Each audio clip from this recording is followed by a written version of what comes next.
Okay, we call the meeting to order. Roll call. Mr. Lamar? Present. Mr. Kubicki? Present. We stand for the Pledge of Allegiance. Pledge of Allegiance to the flag of the United States of America and to the republic for which it stands, one nation, under God, indivisible, with liberty and justice for all. Okay. Next, I'll make a motion for the approval and signing of meeting minutes, the regular meeting minutes of April 11th, 2023. Do I hear a second? Second. Roll call. Mr. Lamar? Yes. Mr. Kubicki? Yes. And now we move on to open forum. If anybody signed in for open I forum? have Mr. Fuchs. I did a lot of the Real quick, Jack, Oh, sorry. Jack Fuchs, Jack Fuchs. Yeah. I don't mean, I know where you live, but I want everybody else to know. That's it. 77 International View Drive in Columbia Township. And Melissa and I have been talking beforehand because I've seen on the county documents that there had been an annexation approved last month by the town, by the Board of Commissioners of property in out toward Camp Dennis. Yes. And I was just talking with Melissa, and Melissa has verified that that's all of the Columbia Township property that was out there.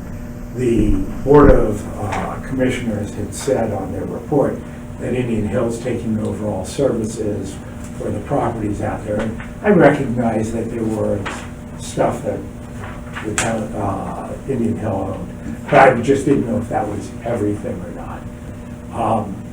So I've learned it is. That was one of the big questions I had. I did look at the website. It looks like there was some updating of the website. The weather is working. The weather seemed to be working. The Board of Elections is now a hyperlink for the elections rather than the stuff that was just not accurate. We have a new account rep finally. We're like, thank you. And the one thing I would say is, having learned what I've learned from Melissa, the map that has the Camp Dennison part probably ought to be deleted. Now that the annexation went through, we can do all that. I Yeah, have. we're down by an island. Yes, we're down by an island. We're down by an island. One fewer island. We'll have to correct the logo. Rip one off. Yeah. And thanks, and again, on our long-term agenda to go upgrade our websites, I think everybody Yeah. liked to upgrade their websites. We had a podcast yesterday with Bridget Kelly, the Hamilton County Auditor, and it was a great podcast, and she's, on her goal is to, she said, make great greater. I mean, in other words, we're not taking it away, that it works and it's good. So that is certainly on our agenda, but it's not, don't want to say that it's not a big deal, but it's not with the staff we have. Not But an it's essential certainly service. something we're aware of, and I appreciate you making us aware of the housekeeping issues. And I thought it was better. Yeah. I mean, I really thought it was a nicer way to go for the elections, to go straight to the Board of Elections and have that hyperlink. Yeah, we can't keep up with We always them. welcome good And- suggestions. Those are the issues that I had as questions. And I'm going to go pick up my grandkids. There you go. Fun. Andy's or Rachel's?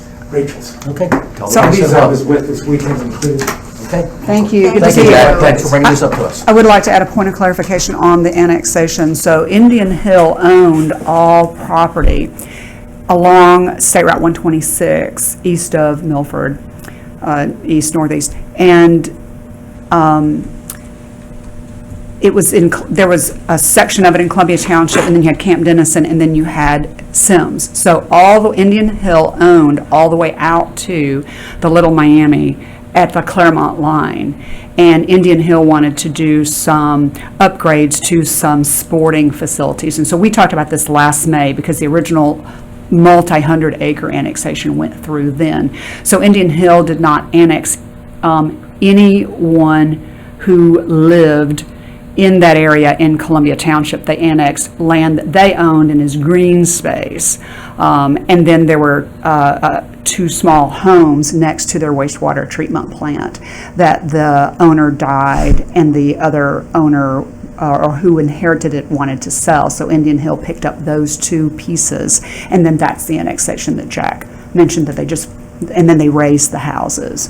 So the major annexation was last year out of Sims and out of Columbia so that they always owned the property, but they wanted to control the zoning and not go to the county, because Sims goes to the county as we go to the county, and they didn't want to have to go to the county on zoning on their property, so they made their property their jurisdiction. Okay, thank you. Have Okay. we taken down the signs that We- go from We Camp did. Dennison? We did. Okay, cool. Okay, Thank you. all right, thank you. Thanks. Good luck. I drive that way every day and I'm calling the guys, take down the signs. All right, now we move on to the fiscal officer report with Ms. Deacon. Which is not available, and will be, last month's and this month's will be available next meeting. Is there a reason why? Just curious. Yes, there is a reason why. So, Not due to us. No, at the last meeting, I didn't have a report because there was a statewide problem with the software, Okay. UAN software. That has been Got it. fixed. However, we're re-inputting all the data that was lost Okay. when that happened. Yep, got it, totally An understood. entire month. I didn't mean to go put you on the spot, I just meant that Not if there was a little poem behind that, so that's it. So all I just good. didn't feel like doing the report. Yeah, that's what I meant. All right, fair game. All right, then we move on to the road superintendent's report with Mr. Frazier. Is there anything remarkable anybody would like to mention or talk about as it relates to that report? I would, go ahead, are you going to mention the Arbor Day? Gaslights. Oh, go ahead. I just think our crew and the township has done a good job with the gas lights in Ridgewood, replacing it with, and that was part of the NED program. And our crew, I see that they went and checked them and replaced mantles and relit some things. And so taking good care of the Ridgewood residents as part of the program is impressive. When we have storms, they can blow out the lights, and Yeah. so we have a protocol. And then also Dustin has on his report that we participate every year in Arbor Day, and so we planted a tree at the I-71 gateway in observance of Arbor Day. Nice. The crews did. And to go to both you guys' points, Dustin and his crew, it used to be John and his crew, but those guys always are a great, resource or whatever. I mean, they show well for the entire township, so whenever they're on the job, they make us all look good. Yes. So thank you, Dustin, and your crew. You guys are outstanding. Hard workers. Yes. Okay, then we move on to the administrator's report with the wonderful Ms. Taylor. I would like to, I was hoping that he was here, but I want to do a personal thank you to Tom Schramm, who often attends our meetings. Tom Schramm lives in Indian Hill Place and was stellar in managing the NED grant to that neighborhood. If we had an award for that program, the resident volunteer who helped us with the NED grant, he would receive it. So, you know, he often attends our meetings, and he learned of a family matter that I had and sent a beautiful note. It reminds me of Peggy in your neighborhood, you know, when she sends beautiful handwritten notes and just reminding me, and it was so special, and I just wanted to thank him on air. That whenever you're the caregiver, you have to make sure that somebody's caring for the caregiver. So I thought it was beautifully done. I wanted to say thank you to Tom for that. Open Thank you, today. Tom. Just was a Thank big you. treasure, and I keep it on my desk. And thank you always to Peggy. Yeah, they're just the gold standard. All right, so I always start out with a shout out to our staff, and my goodness, this month, in addition to all the storms that we dealt with through the month, high winds and storms, the grand finale was this Sunday at Flying Pigs. So I wanted to thank, we work regular hours during the week, and then when we have events or we have call-ins for snow and ice or for storms, we work on the weekends as well. We don't then just take off days during the week. We just roll back into the week. So there was a crew of us that was up, including Brian Lamar, at 5 a.m. on Sunday to get started on being ready for the pig. We had a shelter in place for a while, and we were able to bring people into the firehouse who were along Murray, who didn't have other shelters to go into. So most people are in the street and don't have shelters. We have a big firehouse, so it was fun.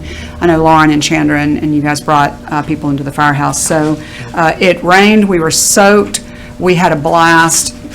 It was a sea of pink, And I know, Brian, that you'll want to talk about it more, but I just wanted to say thank you to my staff who, worked all the way through last week, showed up all day on, all day on Sunday in difficult circumstances, standing on your feet in concrete and asphalt, Sergeant Reed knows, from 5, 6 in the morning till noon, this time in the pouring rain, and you're yelling encouragements, and you're hustling, and you're setting up things and taking things down and taking care of everything. And then we rolled in here on Monday, so thank you to them for that. Let's see if there's any major updates that I want to hit. Okay, so annually, Hamilton County Stormwater District is required as part of a national permit compliance for environmental to conduct certain activities related to education about stormwater and illicit stormwater discharge, monitoring and compliance, and they charge an annual fee to all Hamilton County property owners, and they held the fee steady again this year at $15.14 per year for each property owner. So the total for Columbia Township that will be collected toward these activities is $49,900, which is the same that it's been in prior years.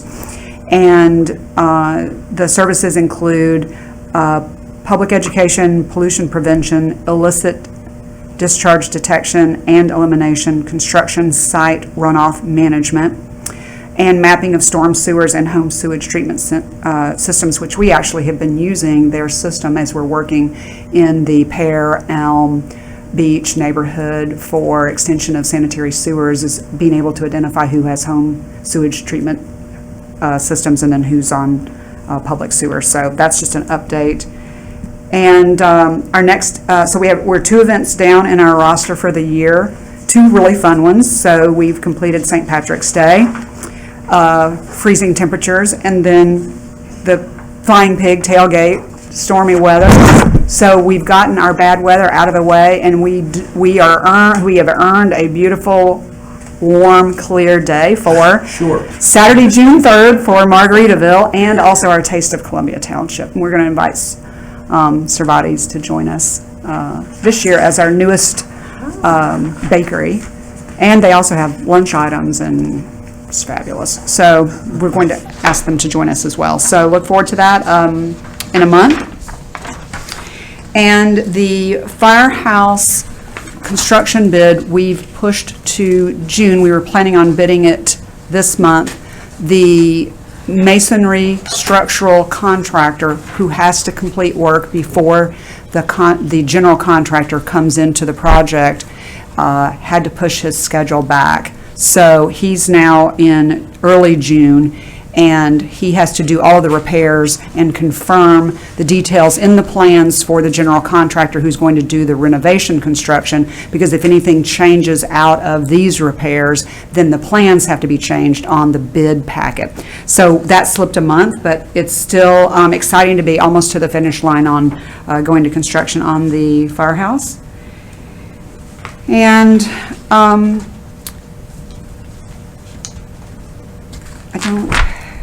Were you going to talk about the new traffic calming signs? Yes, I actually have, because I have a resolution for the data services. I just was going to mention it then, but I can, if you want, we can, do it earlier.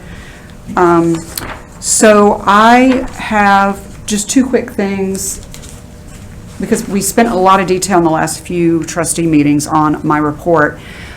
This is actually something that Sergeant Reed may mention as part of her report, but Sergeant Reed is working really closely with us while Lieutenant Neighbor is at FBI Academy. And she has really gone above and beyond just the regular services and communication. And she discovered that in working with a colleague that our radar guns? Devices, units, I knew gun was, can't say gun. The N-dash radar. So the units are out of date. And so Columbia Township, as part of the sheriff's contract, provides equipment and vehicles. And so as we're replacing our new vehicles, we don't want to bring dated equipment over. So typically we've been buying, new lights, new striping and other packages, and then you guys have computers and such. So she brought to our attention and then brought us a proposal to replace our radar units, and it's below the administrator's authority, so I'm going to do it through an administrator's contract, so that each one of our vehicles, 6 vehicles, will have a new radar unit, newest technology, and it's still very affordable, and then they'll do the install as well. So we really appreciate that. One of the things that, as many details as we manage with a $1.2 million contract, this one escaped me, and because it's usually all the other pieces of equipment that we're talking about. And so I really appreciated, Sergeant Reed, that you brought this to our attention, and we're going to upgrade them. That's awesome. Thank you so much. Thank you. I wanted to mention that in my report as well. And then my final, I wanted to share that the Business Courier did a double-page spread with the CEO of Tire Discounters. And I know, David, you know Chip Wood, the founder, and then you also know, and I've met with Jamie Ward, the CEO, and they've been together, 30 years building this empire. And the original Tire Discounters, the flagship, or whatever the correct terminology is, in Columbia Township on Wooster. So it was a 2-page spread, and I have copies, and I'll hand them out. And then I have extra copies here if anybody wants them. But it talks about, over the 30 years, the growth of the company and the challenges that they face, and how each one of them in the company's leadership is very different, but they all have the same goal. They want to have an incredible customer experience, and they want to grow the company, and they want to always be looking ahead at services or products that they can provide as the marketplace is changing. And what struck me about it is, even though this is a company, in our community that was established, its first location in our community, that what they're talking about sounds exactly like this team. It just struck. So I wanted to share that for people to read when they're talking about how, what I always call, when you and I and Brian and Susan get together sometimes, iron sharpens iron, and sometimes it sounds like, we clash, and they were using that same. Oh, do we? Yeah, sometimes they were using that same terminology, but they were talking about so many things that, as I said, just really resonated with me. So it's a really cool article just for featuring the company and the growth of the company, but it also, I think, there are lessons that other companies, other agencies, other people who are interested in leadership and interested in development and progressive development and customer-centric development, and that's what we are here at the township. So I thought, they've been taping some of our conversations in here, and they played them there. And no, it's just that we are mirroring some of the best practices of phenomenally successful companies, and we do that as a team. And so I just wanted to share that. I've been trying to get them on our podcast. Yes. And a lot of times they're publicity shy, so that's encouraging. I'll have to reach back out to them. I know that they're very busy, but I'll pass these out after and the the meeting quote- so that you can take them And the home. quote, I think it was Don Henley said about Glenn Fry too, the Eagles, when they broke up, he said, and then they got back together, tell me a productive relationship you ever had where you all agreed on everything. So it's okay to disagree occasionally, as long as you all respect and trust each other. Oh, boy. I'll leave that for a podcast, right? Okay, let's move on. We done with the administrator's report? I am done, thank you. Okay, there we go. Then we move on to the economic development report. Mr. Montgomery will be back here in July to talk about that. And so we move on to the police report with the wonderful, legendary Sergeant Reed. The only thing that I really had was basically just to circle back to what Melissa Taylor mentioned about the radar units. I was just so pleased when I brought it to her attention, and she was willing to take the quote and look at it, and then to provide us with the equipment that we need. That is really a big deal, to have the tools that you need in that job. And with summer months coming and people tend to drive faster, it's just going to be so nice to have that extra tool to be able to slow speeders down. So thank you so much for that. Really appreciate it. Other than that, I got to see your tailgate function. Another person in the rain for 7 hours. And I will have to say that, I wanted one of those T-shirts because I was just so proud to be there and to see how you Thank guys you. treated everyone and cheering everybody on in the rain. And Columbia Township is a class act. So Did you thank get a you. T-shirt? I sure did. Good, I was gonna say, if not, Yeah. we've got one right there. I Caroline. sure They did. they won't give me one for some reason, but everybody else gets one. And that's all I have. Thank you again. Thank you. Okay, thank you so much. When David, you did come to the pig, so we have to give you a shout out as Yes, well on I that. did. All right, I drove all the way back just to get there. All right, then we move on to the Little Miami Joint Fire and Rescue District report with Mr. Lamar. And I always like to acknowledge that we have the chiefs of both of our departments here, Chief Mike Sipsifke from Little Miami Fire District and Chief Denny Meter from the Deer Park Silverton Fire District. So, Mr. Lamar, you're going to report on this. Yeah, not a big report this month, which no news I think is good news. I think no news is good news with safety services in general. Sorry, That's right. it is good. But I always say this about every month. I appreciate Chief and his team at the Little Miami Joint Fire District being so involved in the community. I feel like I know the entire team. I see them in the community, and that's really important for our community to see that as well. So I appreciate that. And I've mentioned this before as well, that the board from Little Miami Joint Fire District, with Ms. Taylor and I represent Columbia Township on, we did approve for a new fire engine and a new ambulance. We won't see those for a couple of years due to backlogs. Unbelievable. But it's due to fiscal responsibility and the tax levy, which our community voted for, at least that part of Columbia Township, that really helped us balance a budget and get large equipment purchases like that, like a fire engine and an ambulance, which are so needed. So I wanted to mention that as well. Yeah, and those will probably last, especially the fire engine, about a quarter of a century probably, won't it? Yep. 25 years. Yeah, okay. Well, that's good news. That's good news to get that big chunk out of the way. Hopefully we'll see it in the next 36 months. There you go. Well, you're right, then, it'll probably last almost 30 years, because we won't see it. It's for not, the- not built yet. Yeah. Okay, thank you, Brian, for the report. And now we move on to the trustees' reports. Mr. LeVar? The only thing I want to mention was once again, the Flying Pig Marathon, and just an amazing event. I'm really proud to be part of it. I wanted to hold up the shirt. It's folded nicely. I'm going to mess it up, Caroline. And would you also thank our two organizers? Oh, absolutely. Chandra and Lauren. Incredible. Chandra Buswell works in Fairfax. She organizes a lot of events there. We share her with partnered Fairfax. with Fairfax to take her away.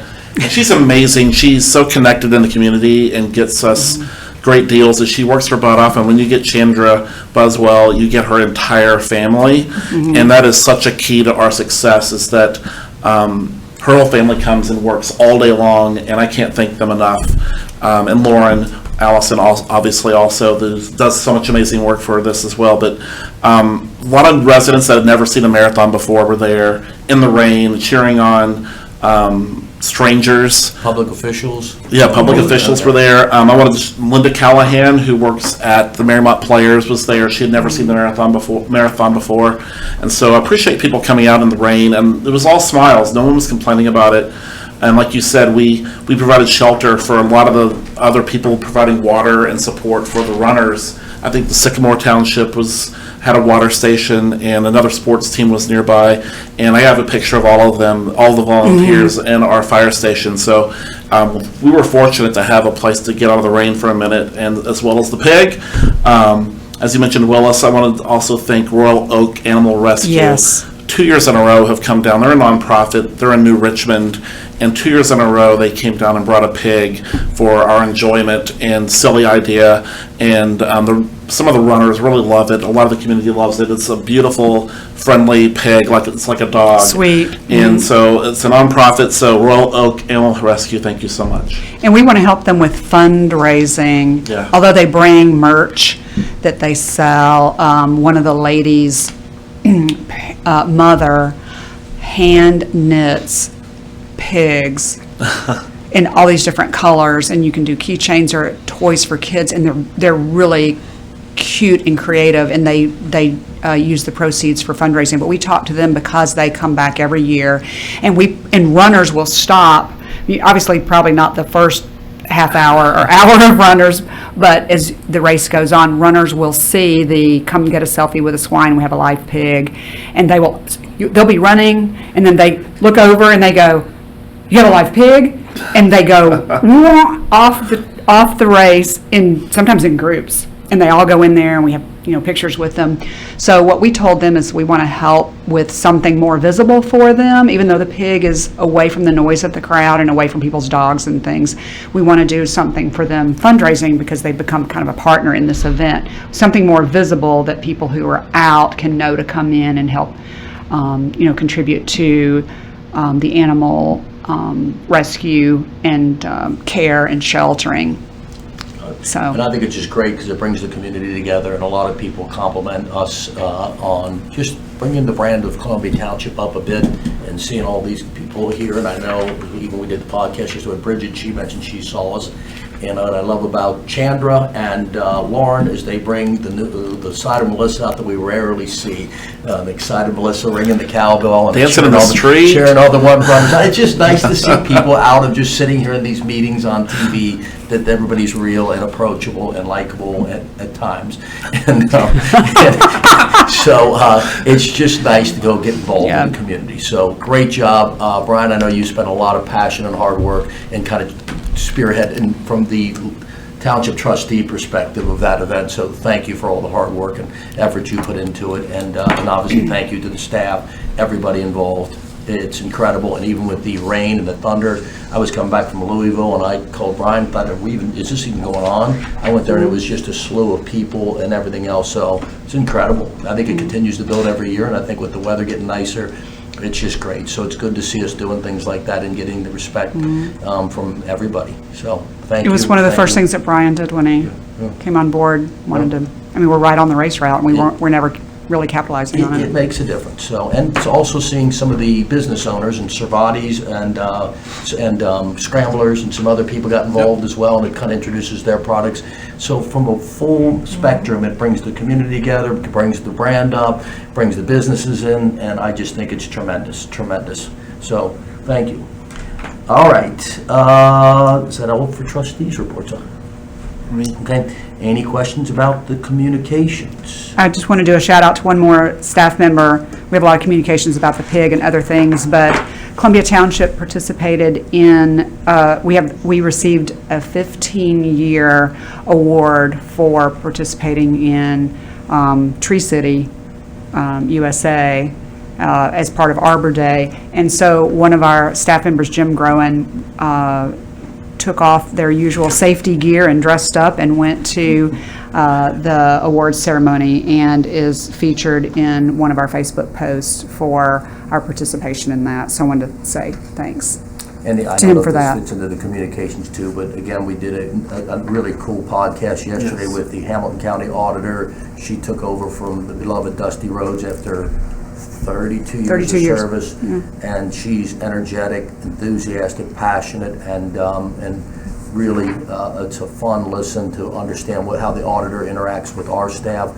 what they do, and how if there's questions about property values and which come up, and how they do it when they make the decisions to go do it by calendar or by building permit. So it's for anybody who wants to take a deep dive into what the Hamilton County Auditor feels like, what they do, and how they interface. It's an interesting listen. Just a little plug on our podcast if you want to take a deeper dive if this at all interests you. Hey, can I add to that? You sure can, I was always impressed with Bridget Kelly. Yeah, she's just great. a credit to the community, and so poised and smart and a hard worker. And what I love about some of the things she was saying is that I think people's perception, even my perception sometimes, is that government is bloated and large and slow and bureaucratic, right? And they're lean. They have half the staff as counties that are smaller than Hamilton County, and it's because of hard work and passion from her and her team. So I think the community should be proud that our auditor is working very efficiently. And what I loved about her too is she's a pro's pro. She's funny and quirky and goofy like me at times when you see her on the side, but once you get her in the moment, when she makes her what I want to say, her catchphrase was, I'm going to make what was great greater. That's her She's objective. highly intelligent. Which is, I go look at, sometimes national leadership, you walk in and people criticize and say nothing was here until I got here. And I just thought her style of saying Dusty Roads was great. My objective is to make it even greater. Yep. And I thought that was very clever.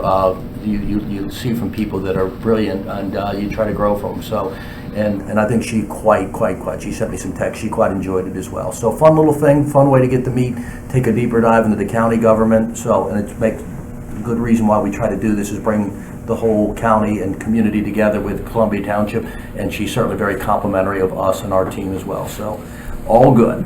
And we love to hear compliments. It's always refreshing. Worth a listen. Yes. It was a good podcast. Okay, that we move on to resolutions. We have two quick resolutions this evening. The first, we are going to amend Columbia Township's 2023 annual appropriation resolution. Just a quick refresher. In July of every year, the board adopts a budget for the following year. So in July of 2022, you passed a budget for 2023. And then in December, before the new year begins, we pass a resolution that allocates all of the funds that were identified to be spent in the budget, actually allocates them to all the different line items. So we did that in 2022 in December, and then when the first settlement came in from Hamilton County of the first half of property tax revenues, the new TIF fund that we set up in Plainville for public improvements in the Plainville area, including economic development and roads and the firehouse and other projects like that. That settlement included a very small amount of funds, but the first ever funds, revenue tax receipts that came into that fund, which means we need to activate that fund now that revenues are starting to come in. It's partial revenues. There'll be a number of years, 2 or 3 years before we have full revenues for that because taxes are in arrears. So we tonight are amending the annual appropriation that we already approved in December to add, and you can see the second page at the bottom, we're adding Fund 2406, which is the Plainville TIF, and the auditor collects taxes the auditor collects fees on all of the tax settlements for its costs for processing them onto the communities, and so we have to allocate funds to pay those fees. So do we have any questions on that? All right, so this is a financial, so it's one reading only. May I have a motion and a second to approve the amendment of the Columbia Township 2023 annual appropriation resolution? All motion. Second. Roll call. Mr. Lamar? Yes. Mr. Hagan? Yes. Thank you. The motion is in effect. Or I'm sorry, the resolution is in effect. I'm used to 1, 2, 3, and so my trigger didn't go off. Okay, so We're on it, Melissa. We're 3 steps ahead of you, okay? So just want you to know that. all right. So our next resolution is a first reading with a dispensing of the second, and so this is where Trustee Lamar mentioned earlier. We've been having a lot of conversations again about motorist safety, pedestrian and cyclist safety in the neighborhoods, and traffic calming. And let me read the title for this one. Authorizing the administrator to enter into a contract with Traffic Logics for radar speed sign cloud data services and dispensing with the second reading. So for those who follow our meetings, you may be aware that especially with the general quiet that occurred on the roads during the initial year to 2 years of COVID changed when people started going back to work, and it was a different scene, a different pace, and a lot of people were still working from home and felt that the traffic was, there were people speeding, people rolling through stop signs and not obeying crosswalks and things like that. So we did a township-wide speed study, and through TEC, our transportation engineer, and I've shared the results of that. We've talked about that over the past year. One of the first recommendations for traffic calming, which is tied to driver behavior.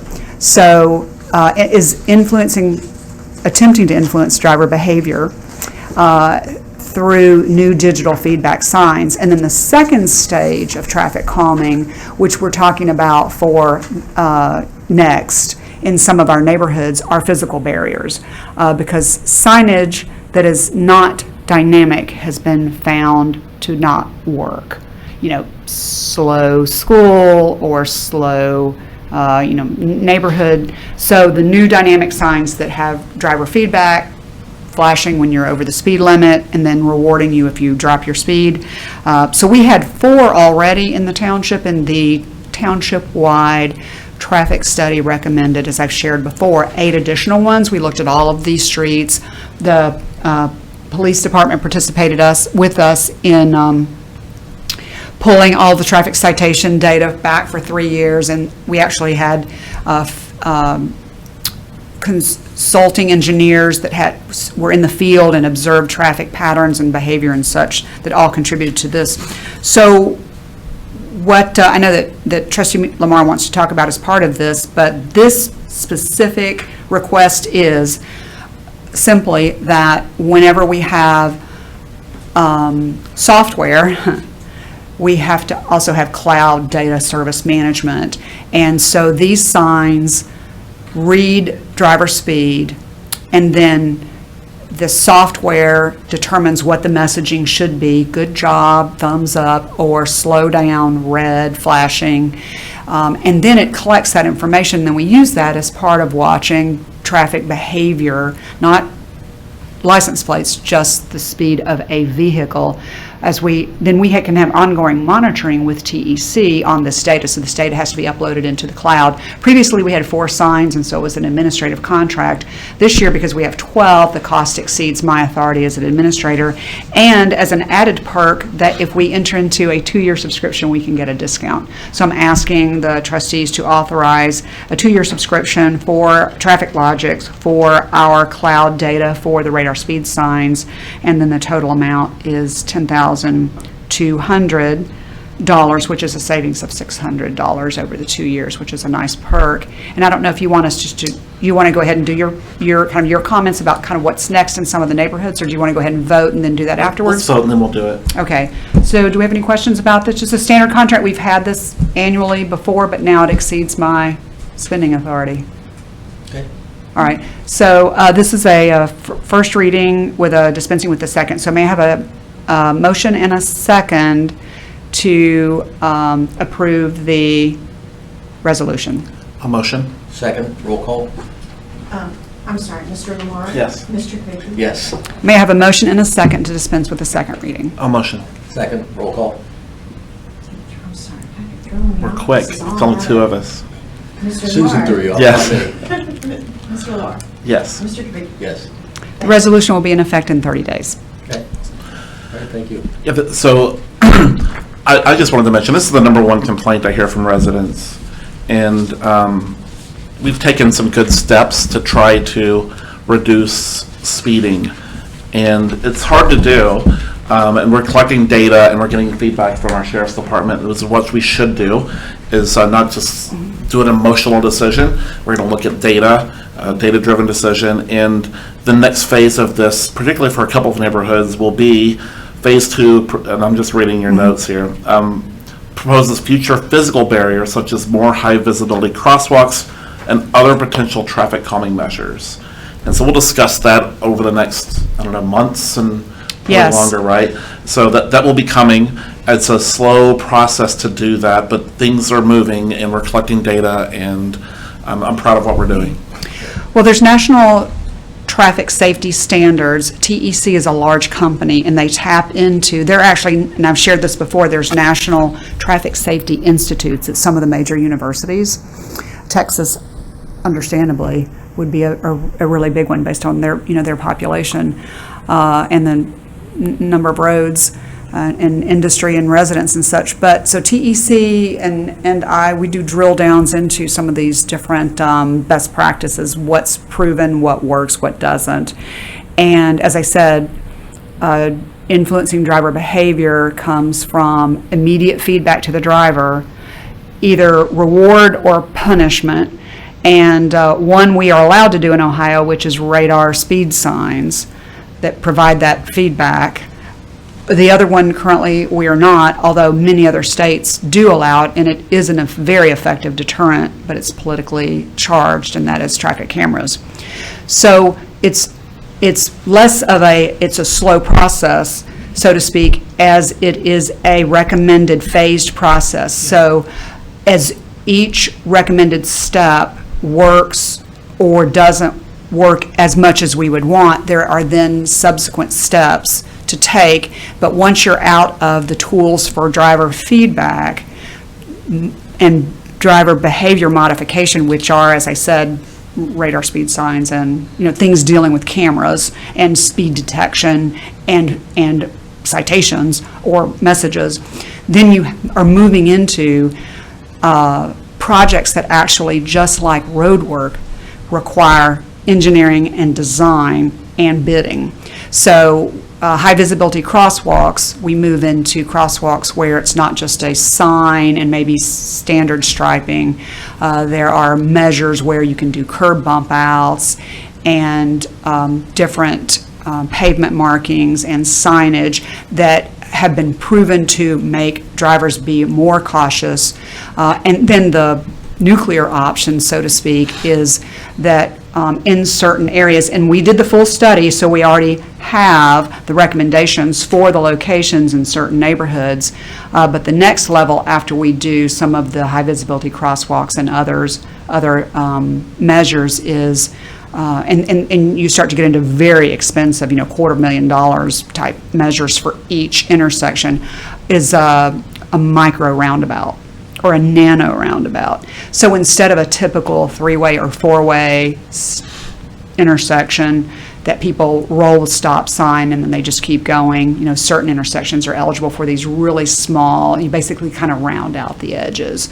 But it, as I said, it requires engineering and all of that. So those are, so TEC with the Sheriff's Office help us monitor when we put into place these first measures, and then we put into place the second measures, and then we make decisions to move on to the fourth. So it's a phased rollout. So it's not government being slow. It's a phased rollout because everyone cannot go and put micro roundabouts at every intersection. I mean, we don't have the money, to do anything like that immediately. So I just appreciate it because I know that we have a lot of conversations about safety in our neighborhoods, and Madison Place is a really big focus area because there's so much through traffic, Madisonville to Marymount, a lot of side streets, cut-throughs, and then, same thing, the dynamic where Columbia Township wraps around the city of Cincinnati, and we're highly urbanized. Also Ridgewood, which wraps around Pleasant Ridge and is a cut-through, and Gulf Manor. And so, but they're still our neighborhoods, and so we want to try to implement things that help people forcibly slow drivers down, or else they'll run into a yard or flip their car or something, then it hurts them versus they think, they just are speeding through. So we're really committed to that, and I know the board has always been very supportive of when we have traffic studies, which cost. And we're funding the majority of it from the JEDZ because the road funds don't cover all the costs of everything that we need to do with the roads. So these additional studies, we're grateful because of the economic development tools that we've had. And then the next step after the studies is this phased-in implementation and those costs as well. And we're working our way through those, and we really do care. And there's a national and even international shift to roads are for transit and for traffic, but they also are for people and bicycles and strollers and pets. But it's not something you can just flip a switch and make happen. You have to make changes in a phased-in process and then let people settle into a new normal and then understand, is it working, how's it working, and then what's next. And so we're always in the what's next. So it's great to make changes when they do work because the neighborhoods are so appreciative. We really hear about it. And I will say that, Brian, to your point, that it is the number one thing you hear. I mean, just by, if you had asked trivia, and that speed, it's kind of low-hanging fruit. But equally, there's no easy solutions, because when you put a police officer in a neighborhood, there's just as many critics that don't want them there. Yep. So I just want to make sure one size doesn't fit all, or speed bumps, or Right. crosswalks, or roundabouts, meaning it isn't like we can wave a magic wand, even if we had the wherewithal, or we chose to use our funds to go do it, that it's that easy to do, because you're going to have people that are going to reach out and not want it. I remember being in a meeting in Madison Place one day, and somebody said, "No, we should just do speed bumps," and I said, those are the most controversial things. And we were just in a meeting of 20 or 30 people. I said, raise your hand if you're for them. Half the people raise your hand, and raise your hand if you're against them. Half the people are against them. I said, see, that's what you're dealing with. So one size doesn't fit all. Correct. It is the number one complaint, but equally, if you put a police officer in a neighborhood, the number one complaint we would have is we don't want the police in the neighborhood. So I just want everybody to be aware of that. Well, All as right. soon as they leave, it's not found to be a So it isn't like, all right, deterrent. just bring the police here, okay, then I'll get my phone will ring and say there's too many police in our neighborhood. Right. So I just want to make sure everybody understands that as well. All right, let's move on to the. By the way, the two high visibility crosswalks, we had installed one on US 50 and one on Plainville.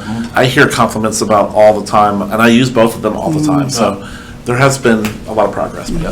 Okay, That's it. and do we have that first reading here? Are we doing that, or is that not, did I miss that? Did I, It went past. Yeah. You are. Okay, I get a little confused. Okay, all right, then, I make a motion to approve the payment of bills, bank reconciliation, and financial reports. Do I hear a second? Second. Roll call. Mr. Lamar? Yes. Mr. Kubicki? Yes. All right, I make a motion to signing of the minutes and resolution. Or a second? Second. Roll call. Mr. Lamar? Yes. Mr. Kubicki? All right, and I make a motion, we adjourn. Do I hear a second. Roll call. Mr. Lamar? Yes. Mr. Kubicki? Yes. Thank you. Thank you all. Thanks, everybody, for coming.